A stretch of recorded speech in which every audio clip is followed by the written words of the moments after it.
तो मैं आपसे सबसे पहले ये जानना चाहता हूँ मधु कि ये जीवा नाम पड़ा कैसे? मेरा तो ज़रा क्यूरियोसिटी हर किसी के दिमाग में है कि जीवा आया कैसे शब्द? जी, जी, जी। तो जीवा संस्कृत में मतलब है लिविंग एंटिटी, जीव।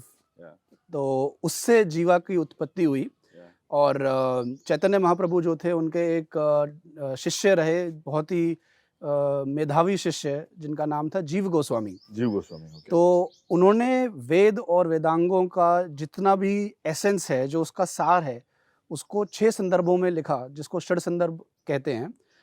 जीव गोस्वामी के नाम पर जीवा पड़ा। पर इसका क्योंकि अर्थ जीव है और जीवा का उद्देश्य है कैसे जीवों का कल्याण हो, जीवों को स्वास्थ्य मिले, समृद्धि मिले, सुख मिले, इससे जीवा का नाम पड़ा। वाह! बट मैं आपसे ये जानना चाहूँगा कि आपकी शुरुआत आयुर्वेदा से हुई कैसे? क्या बचपन में पहले से माहौल था कि ये बाय फ़ोर्स हुआ? क्या आपकी शुरुआत जीवा में कैसे हुई? आयुर्वेदा में आपका जुड़ाव कैसे आया? जी, जी। ये मैं जानना चाहूँगा आपसे। नहीं तो हमारा जो पूरा परिवार है, पूरे परिवार का जो उद्देश्य है, मेरे चाचा जी हैं डॉक्टर सत्यनारायण दास जी, वो एमटेक थे आईआईटी दिल्ली से 78 में। तो वो जैसा आईआईटी से आपने पढ़ाई करा, आपने एमटेक करा, उस समय में तो अमेरिका में जॉब मिला तो वो गए अमेरिका, वहाँ पर पढ़े। हम आते हैं एक छोटे किसान परिवार से, हरियाणा में ही पल्ला करके एक गांव है फरीदाबाद में। फार्मर फैमिली से आप? जी जी, मेरे दादाजी खेती बाड़ी करते थे, हम लोग भी गांव में रहते थे। तो वो जब विदेश गए, अमेरिका गए, तो एक परिवार में उत्साह था, उल्लास था। लेकिन वहाँ पर रहने के बाद उन्हें समझ में आया कि यहाँ पर तो सब कुछ है, बड़ी गाड़ियाँ हैं, बड़े रोड हैं, अच्छे एयर कंडीशनड ऑफिस में लोग रहते हैं, 5 दिन अच्छा कमाते हैं और 2 दिन अच्छे संसाधन है उसको एंजॉय करने के।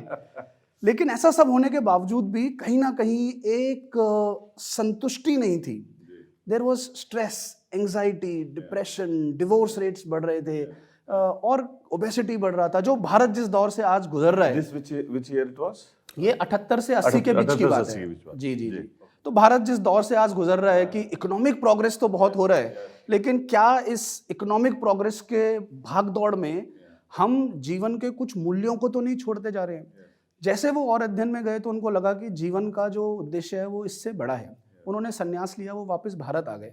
मेरे पिताजी वो और डॉक्टर प्रताप चौहान, मेरे जो दूसरे चाचा जी हैं, ये गांव के मंदिर में बैठे हुए थे। तो ऐसा एक आभास हुआ, ऐसा एक मन में संकल्प आया कि ऐसे प्रोजेक्ट का निर्माण करें जो भारतीय ज्ञान, संस्कृति, कला, विज्ञान को बढ़ाते हुए, का संरक्षण करते हुए और इसको मॉडर्न तरीके से पेश करे, ऐसी एक संस्था बनाई जाए।